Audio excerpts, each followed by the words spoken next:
Évangile de Jean, chapitre 14, c'est une parole qui est venue trop mon cœur avant d'introduire cette louange, et une parole que je vous sers de la part du Seigneur. À partir du verset 25, c'est le Seigneur qui parle. Je vous ai dit ces choses pendant que je suis encore avec vous. Mais le conseiller, le roi Kodesh, c'est-à-dire le Saint-Esprit, que le Père enverra en mon nom, vous enseignera toutes choses. Soulignez bien, vous enseignera toutes choses, vous rappelant tout ce que je vous ai dit. Ce que je vous laisse, c'est le shalom, c'est-à-dire la paix. Je vous donne mon shalom, c'est-à-dire ma paix. Je ne donne pas à la manière du monde. Ne vous laissez pas troubler ou effrayer. Vous avez entendu que je vous disais, je m'en vais et je reviendrai vers vous. Si vous m'aimiez, vous vous réjouiriez de savoir que je vais auprès du Père, car le Père est plus grand que moi. C'est pourquoi je vous le dis maintenant, avant que cela arrive, pour que lorsque cela sera arrivé, vous ayez confiance. Je ne parlerai plus beaucoup avec vous, car le prince de ce monde arrive. Il n'a sur moi aucun droit. Mais ceci doit arriver pour que le monde sache que j'aime le Père et que je fais comme le Père m'a commandé. Levez-vous, partons d'ici. La parole qui est venue sur mon cœur, et particulièrement pour ce jour, je ne peux que vous encourager, vous exhorter. Le Saint-Esprit nous enseigne. Le Saint-Esprit, lorsqu'il demeure en nous, en tant qu'habitation de Dieu en esprit, il nous enseigne. Soyez donc attentifs à ce qui se passe dans votre habitation, dans votre demeure, parce que le Saint-Esprit est notre conseiller. Il est votre conseiller. Il est ton conseiller.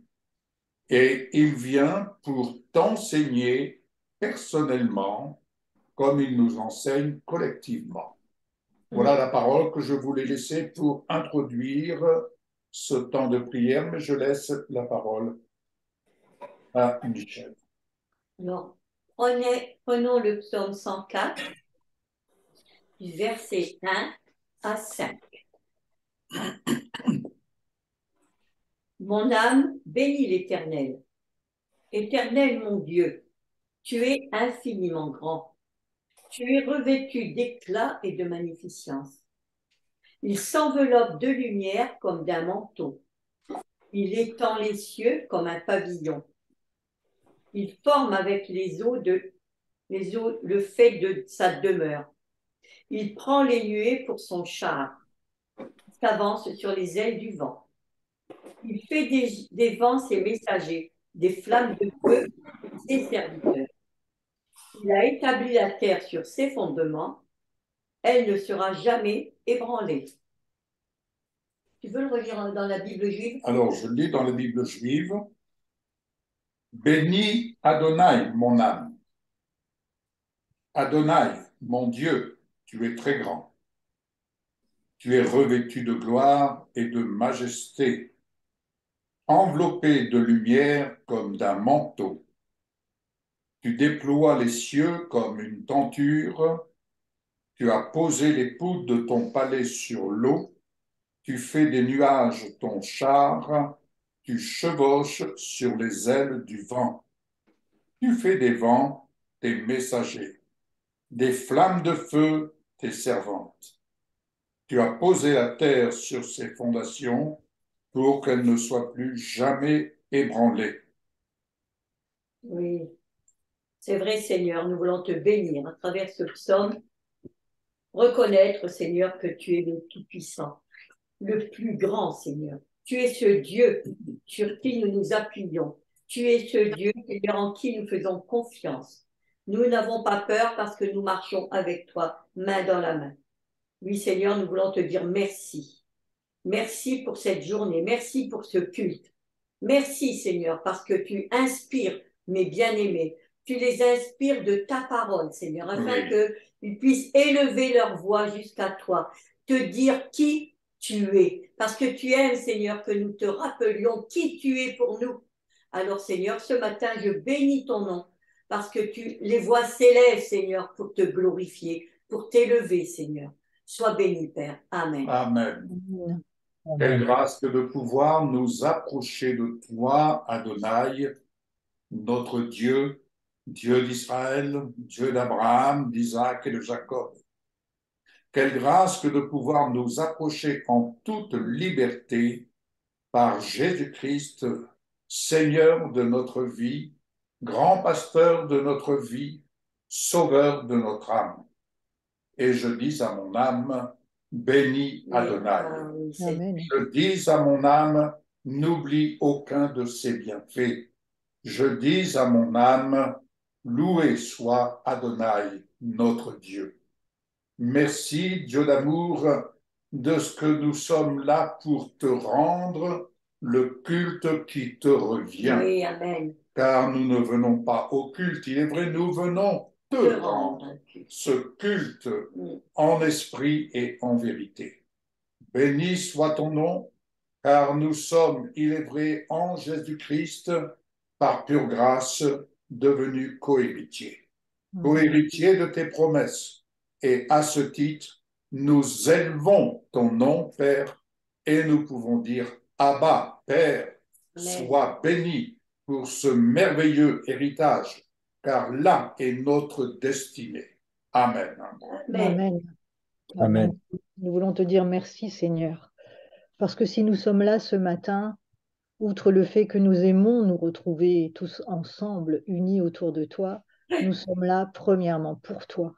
Nous Oui, sommes là parce que nous t'aimons, nous sommes là parce que nous sommes pleins de reconnaissance, parce que tu es notre Dieu, tu es notre roi, tu es notre Papa céleste, tu es Adonai l'Éternel, celui qui ne change pas, tu es fidèle, tu es juste, tu es amour, tu es le roi de gloire, le Seigneur des seigneurs, le prince de la paix, celui qui nous a rachetés, celui qui nous conduit dans toute la vérité, celui qui nous enseigne au travers de ta parole. Seigneur, quel privilège de pouvoir être là ce matin, à tes pieds, pour t'honorer, te dire merci, alléluia. te dire vraiment combien nous sommes heureux, émerveillés, époustouflés, Seigneur, de ton œuvre dans nos vies, dans la vie de nos bien-aimés. Merci, Seigneur, pour ce matin où nous sommes autour de toi et nous voulons nous unir chacun d'un même cœur, d'une même âme, d'un même esprit et nous unir avec tous ceux qui sont répartis sur la surface de la terre ce matin, qui forment ton corps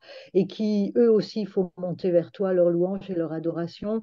Nous voulons nous joindre, nous unir aussi, Seigneur, avec le cœur des anges qui ne cessent de louer ta gloire et ta majesté. Et tous unis, Seigneur, nous sommes là ce matin pour t'apporter notre adoration et te dire que la seule gloire, le seul amour, le seul qui est digne de recevoir cette adoration, Seigneur, c'est toi.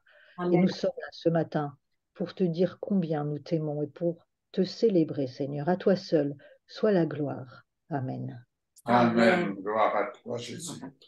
Nous te disons merci, Père Céleste, ce matin, parce que nous sommes réunis à l'attente de la rencontre en ton nom.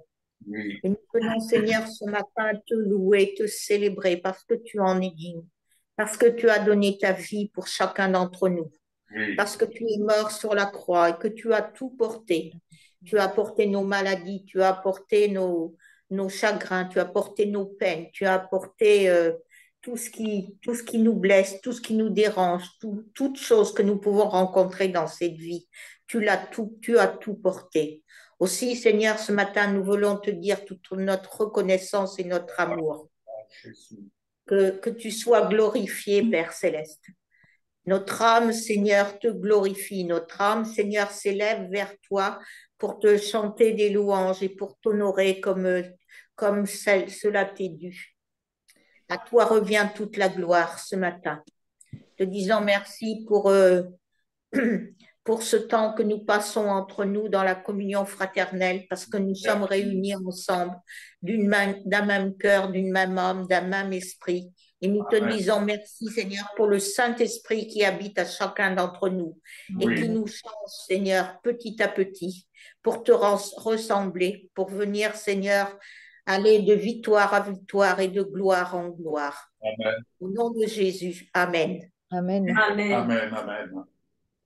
Je te bénis, Seigneur, ce matin. Je bénis ton saint nom, ton saint et glorieux nom. Ce matin, je viens à ta rencontre. Je viens à ta présence, à qui tu es. Pas pour la bénédiction, mais pour qui tu es. Et je te bénis avec ce psaume. Oui, je lève les yeux vers les montagnes. D'où viendra-t-il mon secours? Mon secours vient de Yahweh, de toi, Yahweh, qui a fait le ciel et la terre. Toi, le créateur de tout l'univers. Tu ne laisses pas mon pied chanceler. Tu ne sommeilles ni ne dors, mon gardien. Tu ne somnoles pas, mon gardien.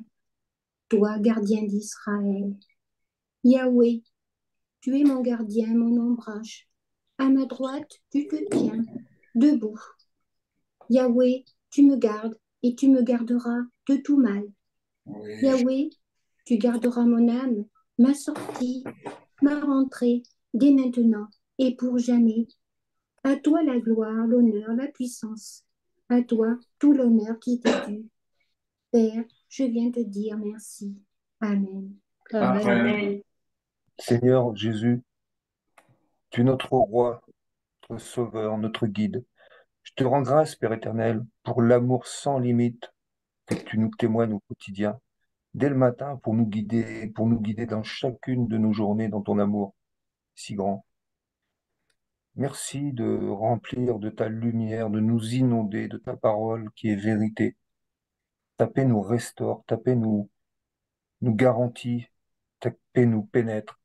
Oui. Merci à toi, mon Dieu, car tu es notre Père, notre Papa, et un papa, on peut tout lui confier, il guérit tout, il soigne, il comprend, il aide, car il sait tout et il sait tout de nous. Merci Seigneur, parce que face aux épreuves que tu nous montres toujours la façon de nous en sortir. Amen. Tu nous donnes tout le temps la solution. Tu nous montres le chemin, le cap. Il suffit de t'écouter, il suffit de te suivre, il suffit d'aller dans ta parole. Merci Seigneur pour la grâce que tu nous fais chaque jour, car ta lumière, elle nous guide, elle nous élève, elle nous grandit. Merci mon Dieu, parce que je sais qu'il peut y avoir un temps pour crier à toi. Et nos prières, parfois, ben, elles ont ce seul écho, et il y a un temps pour ça, mais il y a surtout un autre temps pour utiliser cette voix, cette autorité que tu nous donnes par des prières puissantes pour te commander euh, que des miracles se produisent. C'est désormais le sens de mes prières. Merci pour ce moment de prière que tu nous donnes à passer tous ensemble. Quelle belle journée, quelle belle journée. Je veux te dire ma reconnaissance au nom de Jésus pour tous les bienfaits que tu me procures. Au nom de Jésus, Amen. Amen. Amen. Amen. Amen. Amen. Gloire à toi, Jésus. Alléluia. Seigneur Jésus, c'est vrai, c'est toi qui as fait cette journée aujourd'hui, cette journée de joie, cette journée de peut-être de tristesse aussi pour certains. Mais Seigneur, toi, tu es notre Dieu. Tu ne permets pas que notre pied chancelle. Tu es celui qui nous garde. Oui, tu ne sommeilles pas. Tu es notre ombre. Merci Seigneur. Mm. Merci parce que tu nous gardes de tout mal. Tu gardes notre âme. Et nous sommes vraiment dans la joie de pouvoir te dire que tu es notre Dieu. Que tu es celui vers qui nous nous tournons. Parce que tu es majestueux, Seigneur. Tu es plein de gloire. Et vraiment, personne d'autre Mm. ressemble. Tu es notre grand Dieu. Et c'est pour cela que nous pouvons rester dans la joie, malgré les différentes maladies peut-être qui nous assaillent, les autres choses qui veulent nous embêter, Seigneur. Mais nous avons confiance en toi parce que, oui, tu es notre Dieu. Gloire à toi. Merci, Seigneur, pour ton amour. Sois béni. Alléluia. Amen. Amen. Gloire à ton nom, Jésus. Oui, Seigneur mon Dieu, je t'apporte toute ma reconnaissance encore ce matin et je te loue, parce que tu es le Dieu qui restaure. Tu es le Dieu qui nous appelle à marcher dans ta glorieuse liberté. Autant l'Orient et l'Occident est éloigné de l'Occident, autant tu éloignes nos péchés de nous. Autant les cieux sont élevés au-dessus de la terre, autant tu manifestes ta bienveillance avec efficacité, ta bonté infinie, car il n'y a rien qui peut t'empêcher de nous aimer et de nous restaurer. Merci, Père, tu es notre Père, pour cet amour inconditionnel, cet amour sans limite. Merci, mon Dieu. Amen. Amen. Amen. Gloire, alléluia. Je confesse que ton esprit en moi est force. Amen. Ton esprit en moi est conseiller. Ton esprit en moi est vie. Ton esprit en moi est courage. Ton esprit en moi est détermination. Ton esprit en moi crie une victoire. Ton esprit en moi attend patiemment la récolte. Ton esprit en moi, Seigneur, manifeste ta générosité. Ton esprit en moi est patience. Ton esprit en moi demeure, Seigneur, éternellement. Au nom de Jésus. Amen. Amen. Amen. Amen. Alléluia, Jésus. Et Seigneur, nous sommes venus te rendre un culte aujourd'hui, te dire combien nous t'aimons, parce que tu nous as aimés le premier, Seigneur. Merci, Seigneur, parce que nous pouvons nous rassembler et louer tes merveilles. Amen. Amen. Amen. Gloire à toi. Oui, Jésus. Gloire à Dieu Tout-Puissant, admirable conseiller. Oui, tu es notre conseiller. Oui, loué sois-tu, Seigneur, éternel, prince de la paix, notre shalom. Oh, béni, loué sois-tu, parce que tu as pour nous, parce que nous sommes le temple du Saint-Esprit. Merci pour tant de privilèges que nous avons d'être le temple du Saint-Esprit. Oui, tu es le fort, le divin, le grand je suis. Tu es le je suis. Tu ne changes pas. Et tu changes toute malédiction en bénédiction. Car c'est ta parole. Oui, tu es le Dieu des armées. Saint, Saint, Saint est Adonai, le Seigneur éternel. Tu es l'Éternel qui guérit. Tu es l'Éternel, notre bannière. Notre Dieu qui pourvoit tous nos besoins. Merci parce que chaque jour, nous avons pas manger, nous avons pas boire, nous avons pas nous abriter, nous déplacer. Merci pour la santé que tu as donnée à chacun. Merci pour la guérison, pour la pleine guérison qui suit pour chacun de nous. Merci parce que tu es ici, parmi nous, au milieu de nous. Merci pour ton onction. Oui, tu es notre rocher, notre forteresse, notre sûr appui. Gloire et louange à toi. Amen. Amen. Amen. Amen. Et c'est vrai, Seigneur, nous ne prions plus pour demander la puissance parce que Dieu, tu as fait ta demeure en nous. Amen. Seigneur, nous te disons merci pour cette présence en nous qui est là, Seigneur, parce que nous savons, Seigneur, que nous avons l'autorité. Alléluia. Nous savons que nous sommes en toi, Seigneur. Nous savons que tu demeures en nous. Nous connaissons l'autorité qui réside dans ton nom. Et Seigneur, tu nous as donné les clés. L'autre jour, nous avons parlé de clés. J'ai noté, Seigneur, que ces clés, nous avons sa capacité, ta capacité. Alléluia. Nous avons ta sagesse, nous avons ton amour, nous sommes ta justice, parce que tu vis en nous. Ta seigneurie est une réalité, Seigneur. Ta parole est autant présente pour notre cœur. Et nous serons toujours les bienvenus dans la salle de ton trône. Tu nous y attends, Seigneur. Oui, Seigneur, nous t'invitons à venir dans ta présence. Amen. Nous t'invitons à venir dans ta présence, Seigneur, c'est vrai. Et Seigneur, nous te sommes reconnaissants pour ces clés que tu nous as données, Seigneur, pour te servir avec hardiesse. Sois béni, Père. Amen. Amen. Amen. Et Amen. parce que tu vis en nous, Seigneur Jésus, tu es notre arche de gloire. Et comme au temps de Noé, lorsqu'ils sont rentrés dans l'arche, Seigneur, tu étais celui qui a gouverné cette arche sur les eaux de ce monde, les eaux tumultueuses. Aujourd'hui, Christ en nous, merci de gouverner notre vie sur les eaux tumultueuses de ce monde. Tu nous fais naviguer sur les eaux tumultueuses de ce monde, mais nous sommes assurés que tu nous conduis vers notre destinée. Amen. Oh, béni soit ton nom.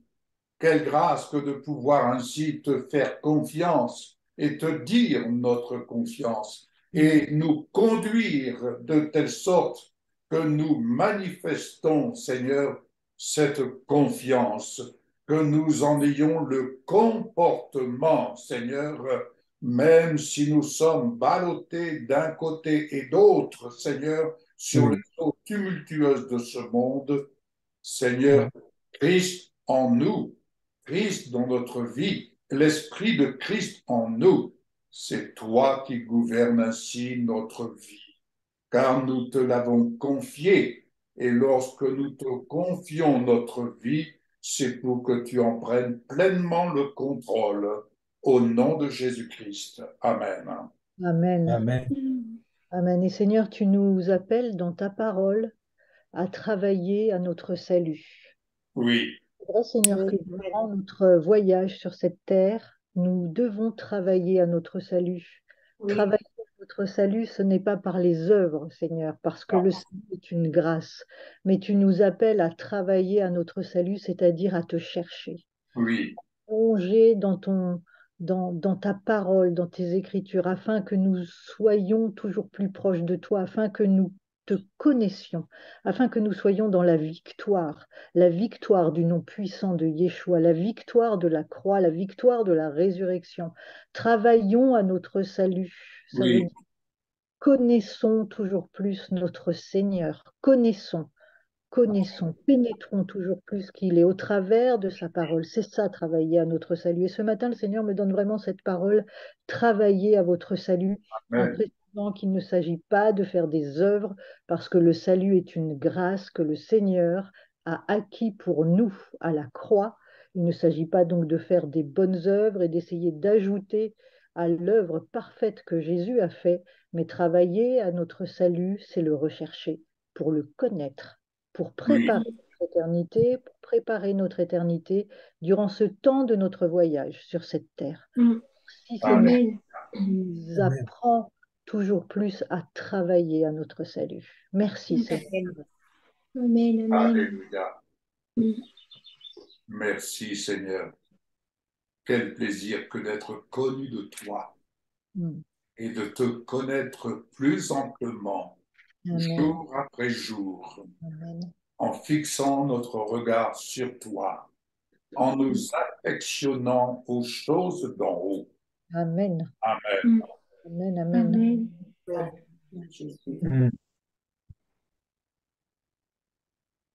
Gloire à toi. Je voulais partager avec vous. Oui. Oui. Alors, je voulais partager avec vous, en parcourant la Bible, Isaïe 40, 31. Mais ceux qui mettent leur espérance dans le Seigneur trouvent des forces nouvelles. Amen. Ils déploient comme des ailes d'aigle, ils courent sans se lasser, ils marchent sans se fatiguer.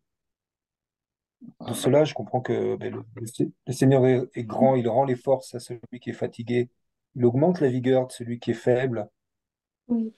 et il nous donne à recevoir de lui une aide surnaturelle pour Amen. avancer à grands pas sans se fatiguer, et il peut se reposer, on peut se reposer car sa confiance totale en lui nous grandit et nous donne la force nécessaire pour avancer. Amen. Amen. Amen. Amen. La conséquence, lorsque nous lui laissons le soin de gouverner notre vie Mm, selon son esprit. mm. Alléluia. Merci Seigneur. Amen. Amen. Nous allons partager le repas du Seigneur.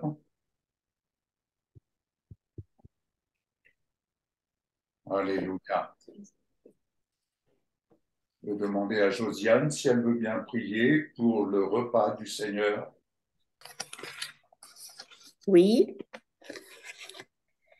Père Céleste, nous te disons merci. Merci Seigneur parce que tu es mort sur la croix pour nous et tu as donné ta vie pour nous. Tu as donné ton corps et ton sang pour nous. Et c'est par tes meurtrissures que nous sommes guéris.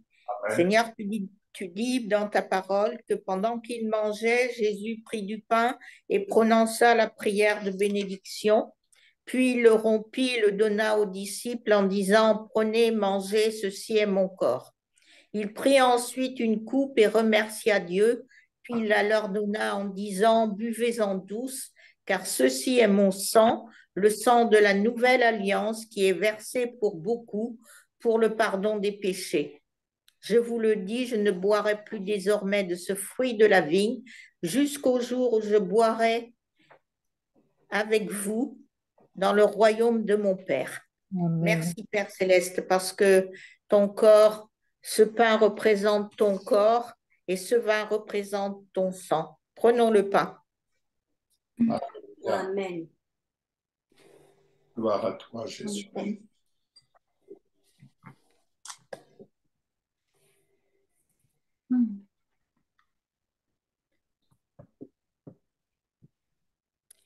Merci Seigneur pour ce vin qui représente ton sang. Prenons le vin, la coupe.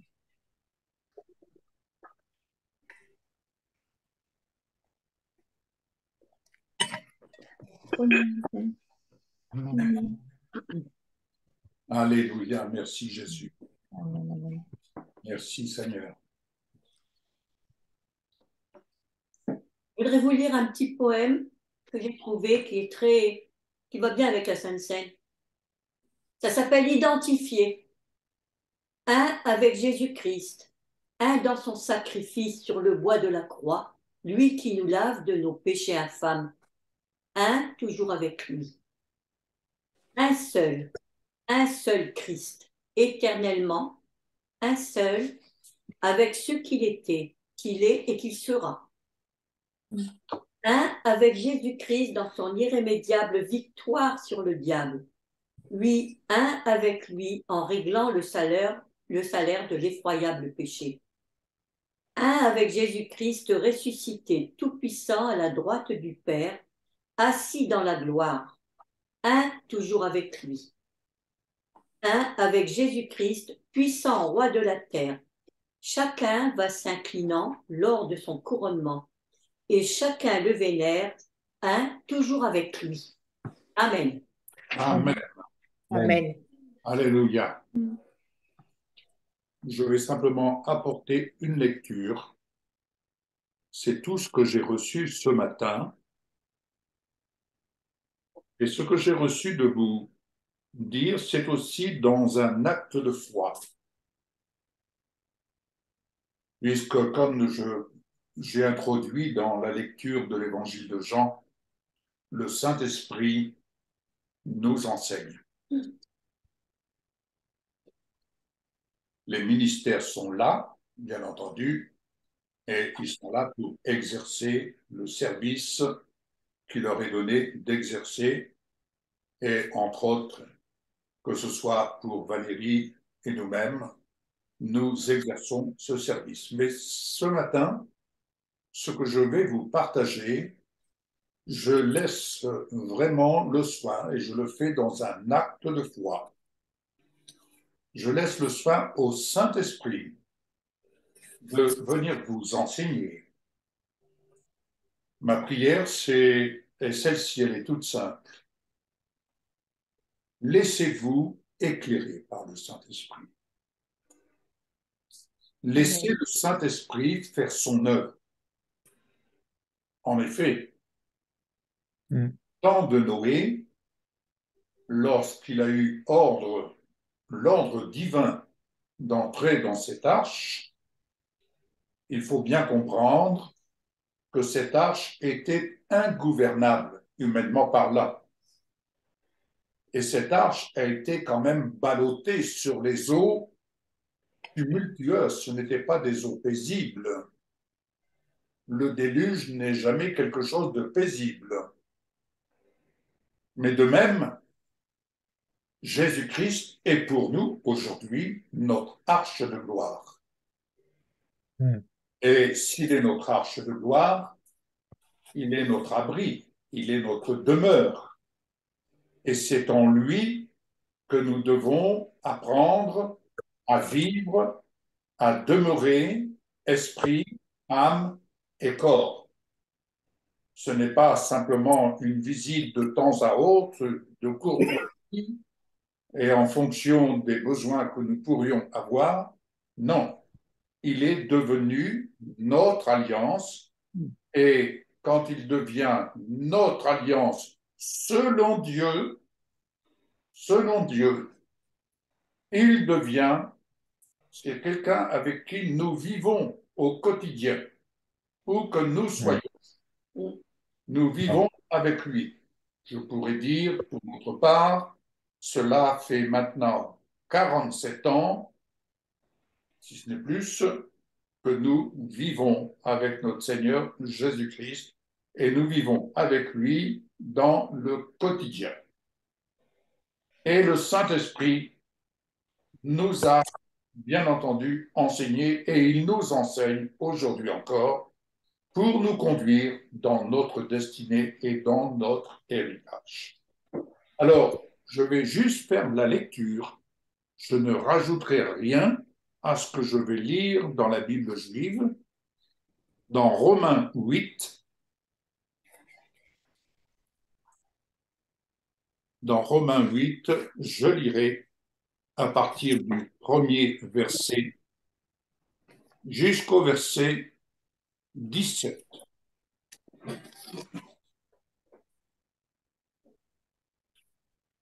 Oui.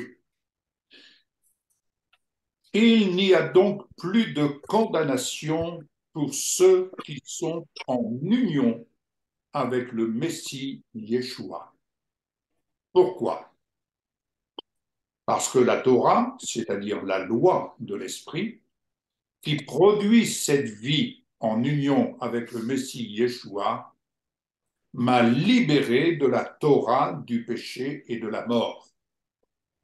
Car ce que la Torah ne pouvait accomplir par elle-même, manquant de puissance pour agir sur la vieille nature, Dieu l'a fait en envoyant son propre Fils dans une condition humaine semblable à notre nature pécheresse. Entendons par nature pécheresse les conséquences de notre séparation d'avec la gloire de Dieu depuis la chute d'Adam et Ève. Dieu a fait cela afin de punir le péché, de sorte que c'est dans la nature humaine qu'il a exécuté le châtiment contre le péché, afin que les préceptes justes de la Torah soient accomplis en nous, qui ne vivons plus selon les désirs de la vieille nature,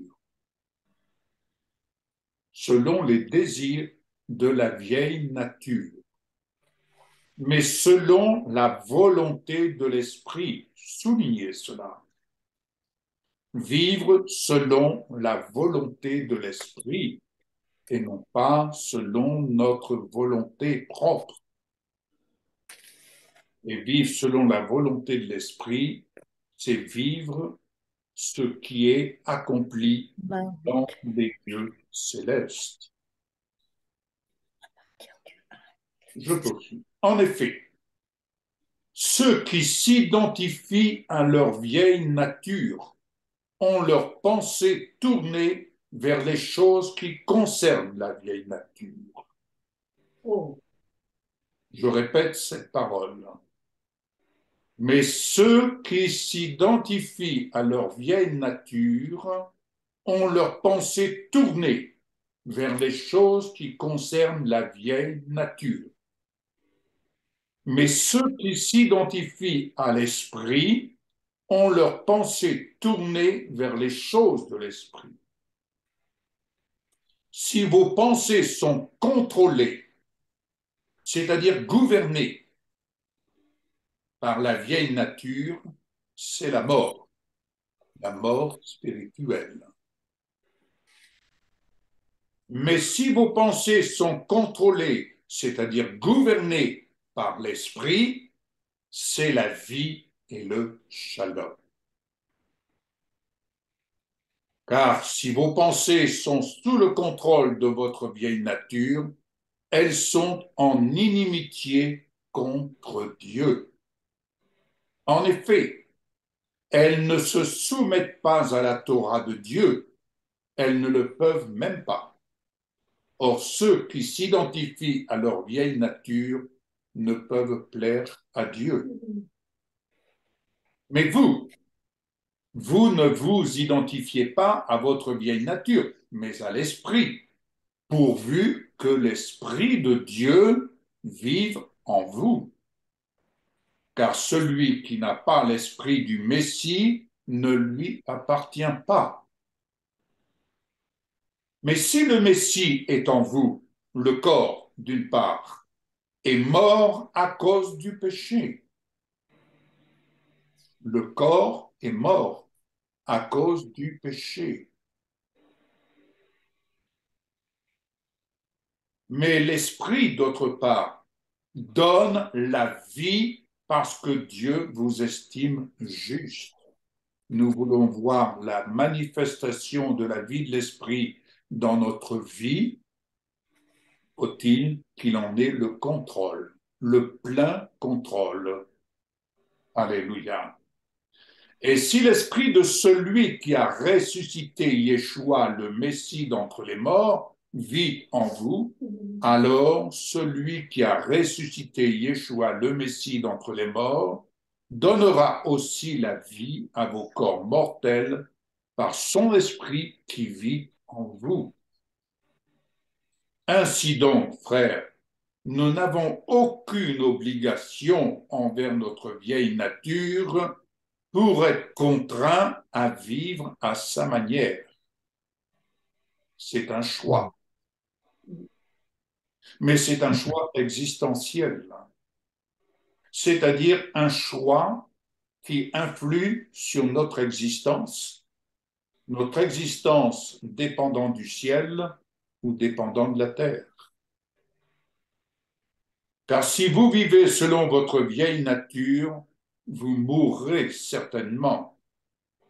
Entendons par là mourir spirituellement, devenir comme une terre desséchée. Mais si par l'esprit vous faites mourir les pratiques du corps, vous vivrez. Si par l'esprit vous faites mourir tout ce qui a trait à votre vieille nature, aussi légitime cela puisse-t-elle vous paraître, n'en demeure pas moins, vous mourrez spirituellement. Ainsi, verset 14, tous ceux qui sont conduits par l'Esprit de Dieu sont des fils de Dieu. Car vous n'avez pas reçu un esprit de servitude pour retomber dans la crainte. L'amour parfait bannit la crainte. Au contraire, vous avez reçu l'Esprit qui fait de nous des fils et par la puissance duquel nous crions Abba, c'est-à-dire Papa. L'Esprit lui-même rend témoignage à notre esprit que nous sommes enfants de Dieu, et si nous sommes enfants de Dieu, nous sommes aussi héritiers, héritiers de Dieu et co-héritiers avec le Messie, si du moins nous souffrons avec lui, afin d'être aussi glorifiés avec lui. Amen. Amen. Enfin, ma dernière lecture dans Galates, chapitre 4.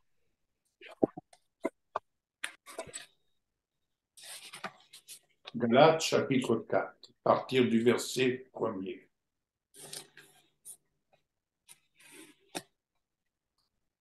Gloire à toi, Seigneur. Voici ce que je veux dire. Aussi longtemps qu'il est mineur, l'héritier ne diffère en rien de l'esclave, bien qu'il soit le propriétaire légal de tous les biens. Il est soumis à des gardiens et à des tuteurs jusqu'à la date fixée par son père. Il en est de même pour nous lorsque nous étions des enfants. Nous étions esclaves des forces spirituelles du monde. Notez bien ce verset. Nous étions esclaves des forces spirituelles du monde. Nous étions esclaves. Combien aujourd'hui retournent dans cet esclavage en devenant esclaves des forces spirituelles du monde, des forces de ténèbres qui visent à éloigner du cœur de Dieu ces personnes. Le diable ne vient pas pour séparer les gens du monde, puisqu'ils sont déjà séparés du cœur de Dieu. Mais le diable ne vise qu'à séparer le cœur de ceux qui ont fait confession de lui appartenir. C'est cela qu'il vit. C'est pourquoi Jésus dit bien, le voleur ne vient que pour dérober, égorger et détruire. Ce voleur, c'est celui qui anime les forces spirituelles du monde, ce monde de ténèbres. Mais quand le moment fixé est arrivé, béni soit le Seigneur, Dieu a envoyé son Fils. Il est né d'une femme, né dans une culture où la Torah, transformée en légalisme, était pervertie, afin de racheter ceux qui étaient soumis à ce légalisme et nous permettre de devenir fils de Dieu. Et puisque vous êtes des fils, Dieu a placé dans nos cœurs, dans ton cœur, l'esprit de son Fils, Jésus-Christ glorifié. L'esprit qui crie « Abba », c'est-à-dire Père ou Papa. Ainsi, tu n'es plus esclave, mais fils. Et si tu es fils, tu es aussi héritier des promesses. Amen. Tu es aussi héritier des promesses. Rien ne sert à un homme de vouloir gagner le monde au détriment de son âme. Autrefois, ne connaissant pas Dieu, vous étiez asservis à des entités qui, en réalité, ne sont pas des dieux. Je vous disais tout à l'heure, le Saint-Esprit est celui qui gouverne notre vie. Il faut avoir l'humilité de se poser chaque jour la question, est-ce bien le Saint-Esprit qui gouverne en ce jour ma vie? Alléluia. Mais à présent, verset 9, vous connaissez Dieu, et bien plus encore, vous êtes connus de Dieu. C'est-à-dire, vous êtes pénétrés de lui. Vous êtes pénétrés. Si vous êtes pénétrés, laissez-lui le soin de gouverner votre vie et de vous assurer vos besoins qu'il connaît mieux que vous. Il sait ce dont vous avez besoin. Il le sait mieux que nous. Il le sait mieux que nous. Je vais vous partager juste une petite anecdote. Il y a très longtemps de cela, mes yeux se sont portés sur une voiture. Ah, j'aimais bien cette voiture. Et Michel n'était pas d'accord avec moi pour que j'aille acheter cette voiture. Et il fallait s'assurer d'abord d'avoir le prêt bancaire. C'était une voiture d'occasion. Mais qu'à cela ne tienne, la tentation était telle. C'était ton rêve. Pardon? C'était ton rêve. C'était mon rêve, mais bien entendu. J'ai été acheter cette voiture en ayant l'assurance que la banque allait me suivre. Et je suis revenu avec la voiture. Mais peu de jours après, la banque m'a informé qu'elle ne me suivait pas. Vous imaginez? Bref, Dieu, dans sa grâce infinie, a permis qu'une personne me prête l'argent que j'ai dû rendre plus tard. Mais qu'à cela ne tienne, j'étais content d'avoir cette voiture. Mais lorsque, en plein hiver, peut-être 2-3 mois plus tard, 2 mois après environ, nous devions monter à Paris, j'ai laissé la voiture pas loin de la gare, et lorsque nous sommes entrés de Paris, il avait bien gelé, bien gelé. C'était un hiver très rude. Et lorsque j'ai voulu reprendre la voiture, le moteur était gelé. J'ai perdu la voiture, mais j'ai dû rembourser l'argent. Et paf le chien. Voilà. Donc, vous voyez, quand on veut satisfaire les désirs de notre propre nature, ça ne mène pas loin. Nous en payons toujours les conséquences, qu'on veuille, qu'on ne veuille pas. N'en demeure pas moins la grâce de Dieu est là, mais la grâce de Dieu, c'est de reconnaître notre entêtement, oui. notre erreur. Car l'Esprit de Dieu lui-même, il sait, il connaît, il sait ce dont nous avons besoin. Alléluia. Alléluia. Ça s'appelle forcer les portes de Dieu. Ça. Exactement. Voilà. C'est pas forcément les portes de Dieu, on veut forcer des portes. La main de Dieu, disons. On veut forcer la main de Dieu à ouvrir une porte qui est fermée. Qui sont sous le gouvernement des forces spirituelles de ce monde. C'est tout à fait différent. Alors, je poursuis. Comment se fait-il alors que vous vous tourniez à nouveau vers des faibles, misérables éléments spirituels? Voulez-vous de nouveau en être les esclaves? Vous observez des jours spéciaux, des mois, des saisons, des années. Je crains d'avoir inutilement travaillé pour vous. Frères, je vous en supplie. Soyez semblables à moi, puisque je me suis fait semblable à vous. Vous ne m'avez causé aucun tort, et vous savez que c'est parce que j'étais malade que je vous ai annoncé la bonne nouvelle la première fois. Et bien que ma condition physique aurait pu vous tenter de me traiter avec dédain et mépris, vous ne m'avez montré aucun signe de dégoût. Au contraire, vous m'avez accueilli comme si j'étais un ange de Dieu, ou le Messie Yeshua. Qu'est donc devenue cette joie qui vous animait? Car je vous rends ce témoignage, s'il avait été possible, vous vous seriez arraché les yeux pour me le donner. Mais suis-je devenu maintenant votre ennemi parce que je vous dis la vérité? C'est vrai que quand on dit la vérité, on n'est pas toujours apprécié, parce que ça ne va pas dans le sens des forces spirituelles de ce monde. C'est vrai. Ces enseignants sont pleins de zèle pour vous, mais leurs intentions ne sont pas bonnes. Ils veulent vous séparer de nous afin que vous deveniez zélés pour eux. Être zélé est en soi très bien, mais il faut que la cause soit bonne. En effet, que je sois présent ou non parmi vous, mes chers enfants, je souffre de nouveau pour vous les douleurs de l'enfantement et je continuerai écoutez bien, je continuerai jusqu'à ce que le Messie soit formé en vous.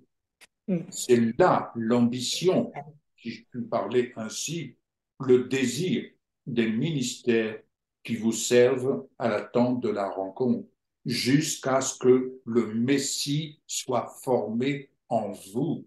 Laissez-vous pénétrer par l'Esprit de Dieu, laissez-vous façonner par l'Esprit de Dieu et pénétrez le cœur de Dieu pour être connu de lui et le connaître en vous.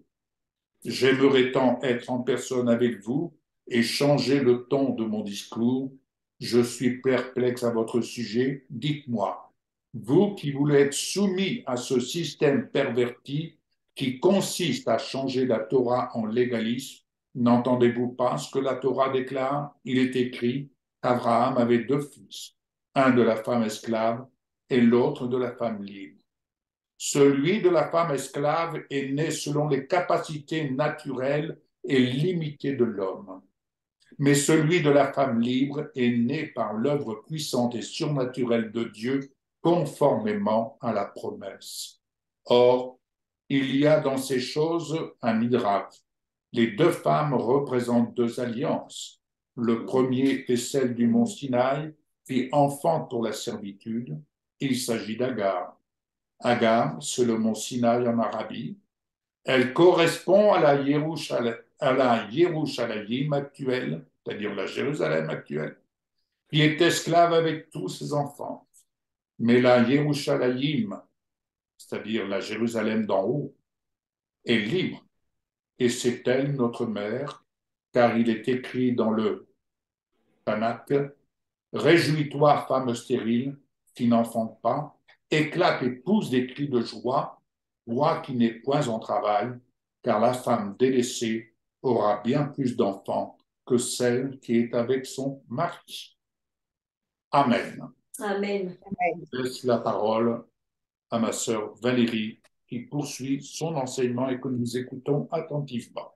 Et je dis un grand Amen et je vais effectivement poursuivre dans la même lignée que toi, puisque ce fils d'Israël dont il est question, celui qui est né d'en haut, nous allons évidemment en reparler et je vais aller ce matin tout à fait dans la suite de ce que tu viens de dire, Yves.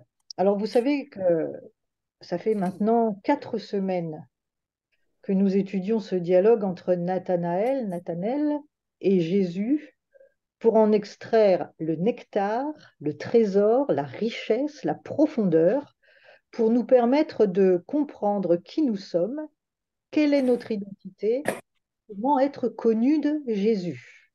Mais relisons cet échange entre Nathanaël, je vous le rappelle, qui signifie don de Dieu, ou Dieu donne, et Yeshua, c'est-à-dire Jésus. Jean, chapitre 1, et nous allons lire du verset 47 à 51. Jean, chapitre 1, versets 47 à 51.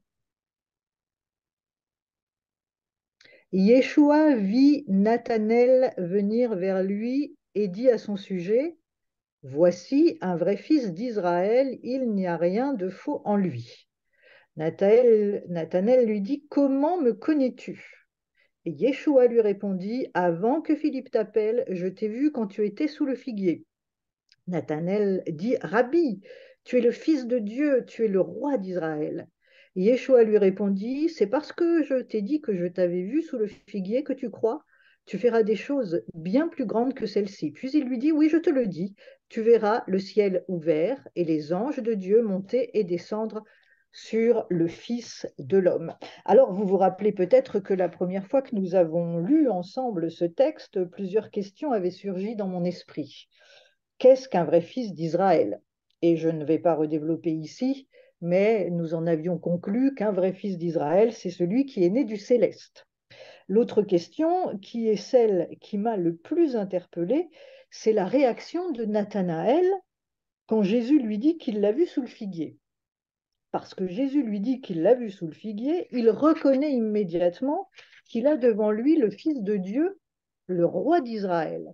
Après tout, il aurait pu se dire que Jésus était passé par là et l'avait vu. C'est comme si je vous disais, quand je vous rencontre, bon, Christelle au hasard, je t'ai vu quand tu étais devant chez Tupone. Tu comprendras l'allusion, par exemple, hein. Donc rien d'exceptionnel à ça. Il y avait également à cette époque des gens qui avaient des dons de divination, comme cette femme, par exemple, qui poursuivait Paul et Silas dans les Actes des Apôtres, hein, quand ils étaient en Macédoine. Elle criait sans cesse derrière eux, ces hommes sont des serviteurs de Dieu. Et si vous avez lu l'histoire, dans Acte 16, Paul se retourne fatigué et chasse en elle l'esprit de divination. Mais Nathanaël, lui, il reconnaît le Messie. Alors, que comprend-il quand Jésus lui dit « Avant que Philippe t'appelle, je t'ai vu quand tu étais sous le figuier ». Voilà 4 semaines que nous cheminons avec Nathanaël et Jésus, et à chaque fois que je pensais vous parler du figuier, le Seigneur m'a conduit à vous parler de choses importantes qui, à la lumière de ce que je vais vous dire ce matin, étaient indispensables pour bien comprendre. Nous avons d'abord vu ce qu'était être un vrai fils d'Israël, et puis l'importance de connaître son identité. La réaction de Nathanaël, comment me connais-tu? Comment pénètres-tu qui je suis? Et puis la semaine dernière, le Seigneur nous a emmenés à Cana, puisque Nathanaël est de Cana, hein. C'est Jean qui nous le confirme à la fin de son évangile, dans Jean 21.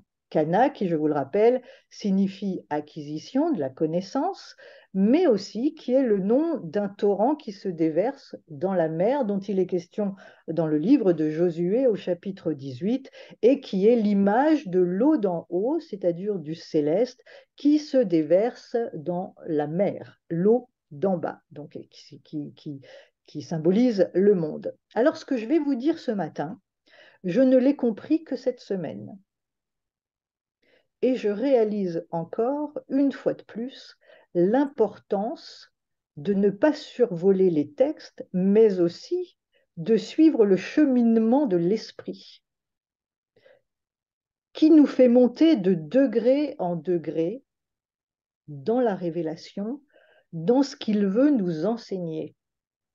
Avant que Philippe t'appelle, je t'ai vu quand tu étais sous le figuier. Alors on pense tous, on a tous cette image, en tout cas c'est cette image mentale moi que j'avais, que vous avez peut-être aussi. On voit, et c'est ce qu'on voit hein, dans les différents films qui ont été faits à ce sujet. On voit par exemple Chosen, on voit Nathanaël en train de lire la Torah, il est assis sous un figuier.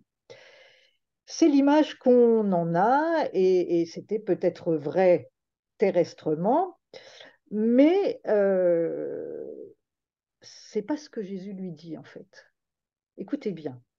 Peut-être d'ailleurs que vous l'aviez déjà découvert. Moi, ça a été une découverte en début de semaine, en relisant pour travailler sur ce figuier. En relisant, le Seigneur m'a ouvert les yeux. Écoutez bien. Avant que Philippe t'appelle, je t'ai vu quand tu étais sous le figuier. Je vais vous le relire à nouveau en reprenant la question de Nathanaël. Et encore une fois, écoutez bien. Nathanaël, il lui dit, « Comment me connais-tu » Écoutez la réponse. « Avant de te former dans le sein maternel, je te connaissais. Avant que tu ne sortes de la matrice, je t'avais consacré. » Ça, c'est la parole de l'Éternel qui est adressée à Jérémie, chapitre 1, verset 4. Mais c'est ce que Nathanaël comprend. On est toujours fixé sur le figuier qui est évidemment important, mais qui ne peut se comprendre pleinement que dans ce contexte. Avant, c'est ce que Jean le Baptiste, Yohanan l'immergeur, va également dire en parlant de Yeshua, de Jésus. Qu'est-ce qu'il dit dans Jean 1,30? Il dit, quand il parle de Jésus, c'est l'homme dont je parlais quand j'ai dit, après moi vient celui qui occupe un rang plus élevé que le mien, car il existait avant moi. Alléluia. Comment est-ce possible, puisque Jésus est né 6 mois après lui? Oui, c'est vrai.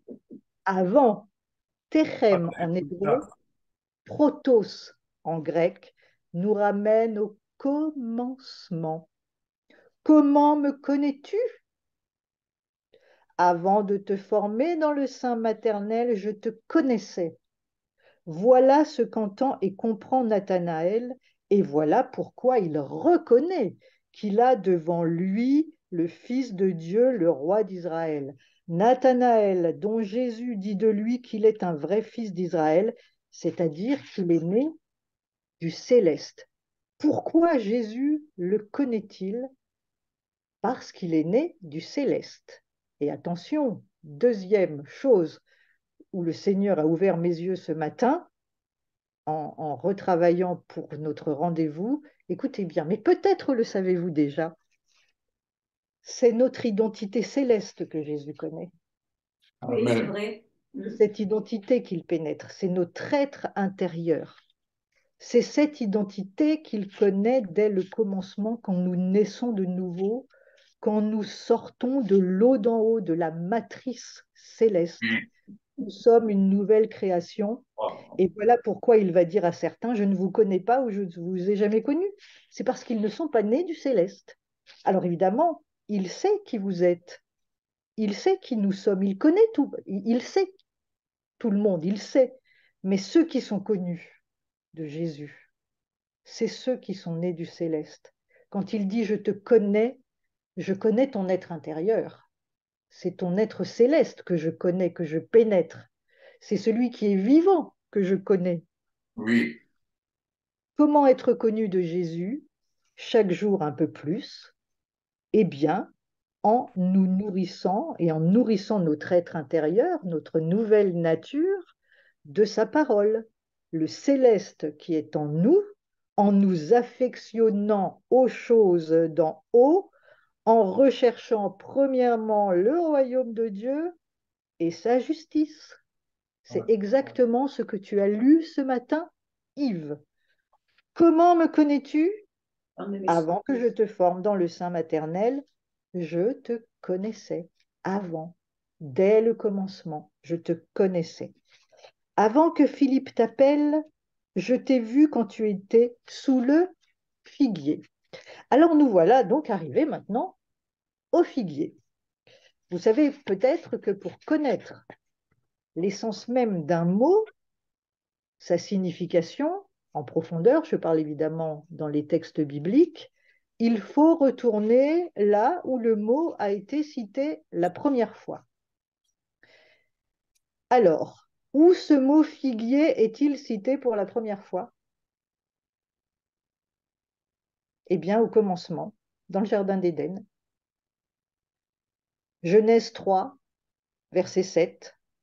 Nous allons le lire à partir du verset 6.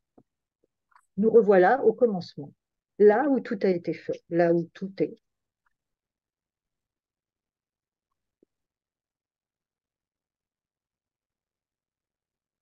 Genèse 3, verset 6. On va lire à partir du verset 6, pour nous remettre dans le contexte. Verset 6. Lorsque la femme vit que l'arbre était bon à manger, qu'il était d'aspect agréable et que l'arbre était désirable pour rendre sage, elle prit de son fruit et en mangea. Elle en donna aussi à son mari qui était avec elle et il en mangea. Alors, les yeux de tous les deux furent ouverts et ils réalisèrent qu'ils étaient nus. Et ils cousirent ensemble des feuilles de figuier pour se faire des pagnes ou pour se faire des ceintures. Voilà la première fois où il est question du figuier. Et ils cousurent ensemble des feuilles de figuier pour se faire donc des pagnes ou des ceintures selon les traductions. Alors là encore, on a toujours cette représentation d'Adam et Ève avec une feuille de vigne qui cache leur sexe. C'est toujours ce qui est représenté. Mais en réalité, ce n'est pas du tout ça. En réalité, ils ont ceint leurs reins avec des feuilles de figuier. Les feuilles de figue sont beaucoup plus larges. C'est énorme, une feuille de figue. Et ils se sont fait des ceintures. Ils ont ceint leurs reins. Rachi le célèbre commentateur de la Torah, dit ceci: c'est de cet arbre qu'ils avaient mangé, ce qui avait causé leur perte leur a aussi apporté le remède. Vous connaissez cette parole que je vous ai citée plusieurs fois, que les sages d'Israël disent souvent, et je pense qu'ils la tirent de cette citation de Rachi: le saint, béni soit-il, il parle donc de Dieu, prépare le remède avant la blessure. Et Tanguy l'a exprimé ce matin dans sa prière en disant que le Seigneur préparait toujours la porte de sortie. Je ne sais plus comment tu l'as exprimé, mais c'est ce que ça voulait dire, Tanguy, qu'avant que le problème arrive, le Seigneur a déjà préparé la porte de sortie. La guérison est déjà là avant que le problème arrive. Et c'est vrai, c'est de cet arbre qu'ils avaient mangé, ce qui avait causé leur perte leur a aussi apporté le remède. Autrement dit, selon Rachi, l'arbre de la connaissance du bien et du mal, c'est le figuier. Ésaïe 11, verset 5 dit: la justice sera la ceinture autour de sa taille. En se faisant des pagnes ou des ceintures avec les feuilles du figuier, ils se sont fait une ceinture de justice. Le figuier, c'est la Torah qui est plantée dans notre jardin, dans notre être intérieur. Chaque être humain a en lui cette notion du bien et du mal, à différents degrés, évidemment, selon notre culture et selon notre éducation. Mais cette notion, elle est plantée en chacun d'entre nous. Comment connaissons-nous ce qui est bien et ce qui est mal aux yeux de Dieu? Dans la Torah, dans la parole. Dans la parole tout entière, nous savons ce qui est bien et ce qui est mal aux yeux de Dieu. Autrement dit, le figuier, c'est la parole révélée, c'est la Torah de vie, c'est la Torah de l'esprit qu'ils ont mis comme ceinture, qui est devenue la justice. C'est le shalom, c'est la paix dans les temps messianiques, à l'image du règne de Salomon, où il nous est dit qu'il était en paix avec tous ses voisins, et le règne de Salomon est un règne de paix, et il nous est dit qu'il était donc en paix avec tous ses voisins. Juda et Israël vécurent en sécurité, chacun sous sa vigne et sous son figuier. Sous son figuier, c'est là où était Nathanaël. Les prophètes nous parlent aussi de ces temps messianiques. Dans Michée, au chapitre 4, au verset 1, il est dit: mais dans la suite des temps, et au verset 4, chacun s'assiera sous sa vigne et son figuier, et personne ne le dérangera. Nous sommes dans les temps de paix. Alléluia. Zacharie 3, verset 10, lorsque ce temps viendra, ce temps messianique que nous attendons, le retour de Jésus et ces temps de paix, du règne de Jésus, lorsque ce temps viendra, dit Adonai Tsevaot, c'est l'Éternel des armées, vous vous inviterez tous à vous rejoindre sous vos vignes, j'y arriverai, sous vos vignes et sous vos figuiers. Et enfin, alors là, venez avec moi dans le cantique des cantiques, Shir Hashirim en hébreu, cantique des cantiques.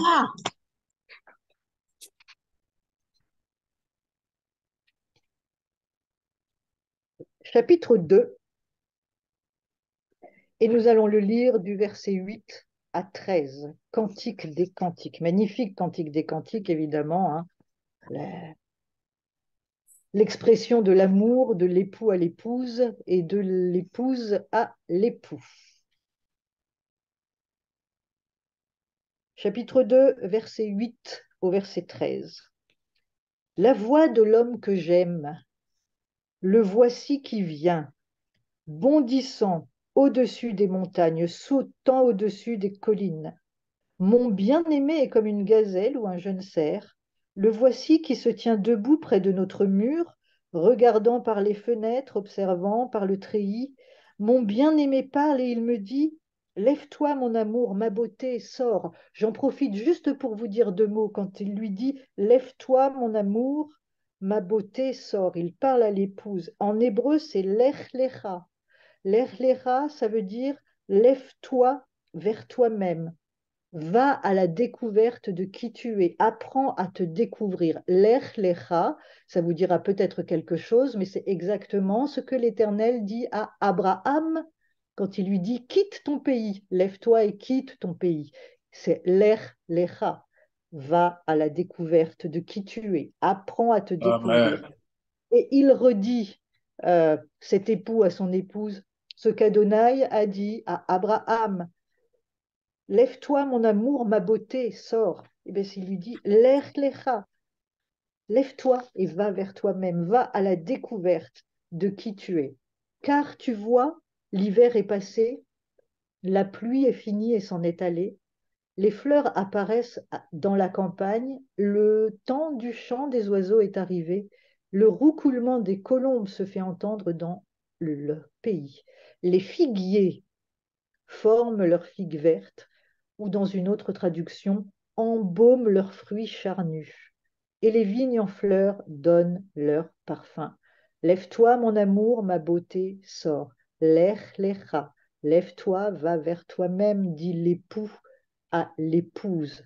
Les figuiers forment leurs figues vertes où elles embaument leurs fruits charnus. L'époux et l'épouse qui sont dès le commencement dans la pensée de Dieu. Avant que Philippe t'appelle, quand je t'ai vu, tu étais sous le figuier. Il le ramène à cette époque glorieuse de ce temps messianique de paix du tout accompli. Nathanaël est sous le figuier et quand il lui dit avant que je te voie, avant que Philippe t'appelle, tu étais sous le figuier, c'est ce que comprend Nathanaël. Il est en train de lui dire, tu attends ton Messie, me voici, tout ce que tu as lu dans les Écritures, je t'ai vu avant que tu naisses, avant que tu sois sur cette terre, je te connaissais, je sais qui tu es, je te connais, je t'ai pénétré. Alors l'essentiel, c'est que Nathanaël, et nous sommes des Nathanaël, parce que nous sommes connectés au céleste, parce que nous sommes nés du céleste. Nous aussi, nous sommes sous le figuier, parce que nous attendons ces temps messianiques et nous nous plongeons dans la parole, dans Oui. cette Torah de vie. Nathanaël était connecté au divin et le divin était connecté à Nathanaël. Nous sommes connectés au divin et le divin, c'est-à-dire l'éternel Dieu et Yeshua, notre Messie, est connecté à nous. Alors l'essentiel à retenir, c'est que Jésus, Yeshua, connaît notre être céleste. C'est celui-là qu'il connaît. C'est celui qui est dirigé par l'Esprit de Dieu, celui qui est né du céleste. Et c'est lui qui est connu et c'est lui que nous devons chérir, nourrir et faire grandir. Voilà ce que moi j'ai compris dans tout ce dialogue entre Nathanaël et Jésus. Mais ce n'est pas tout. Nous aurons une suite et fin, puisqu'il lui dit, je vais vous le relire pour terminer, parce que évidemment, c'est quelque chose de très important, puisque ça va avec. Il lui dit, oui, je te le dis, tu verras le ciel ouvert avec les anges de Dieu monter et descendre sur le Fils de l'homme. Et ça aussi, ça fait partie de ce dialogue, de cette éternité, de ce céleste, de cette gloire dans laquelle le Seigneur nous appelle. Voilà ce que je voulais vous partager ce matin. Soyez bénis. Ne retenez que ce qui est bon, comme d'habitude, que l'Esprit vous enseigne à chacun ce qu'il veut vous dire personnellement. Soyez bénis. Merci, merci, merci Valérie. Vraiment, le Saint-Esprit est à l'œuvre au milieu de nous.